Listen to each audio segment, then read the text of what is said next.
America with MarineMax Pensacola. We got a sunny day here and we're going to go over this brand new Boston Whaler 330 Outrage.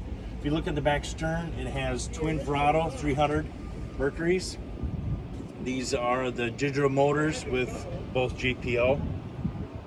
Very room and spacious stern area with the dive door on the port side. The lean post has your mini kitchen, Yeti down below, countertop, sink.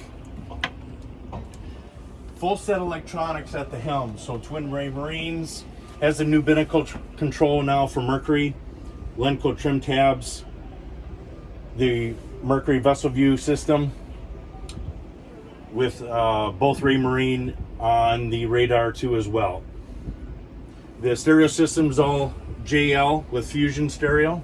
And if you come to the bow, very roomy and spacious, comfort seating, windlass, and coffin backs for everybody to sit and enjoy. Look on the top, very nice hard top too, keep you out of the elements. Very luscious lines and comfortable boat. So come down and see us here at MarineMax Pensacola.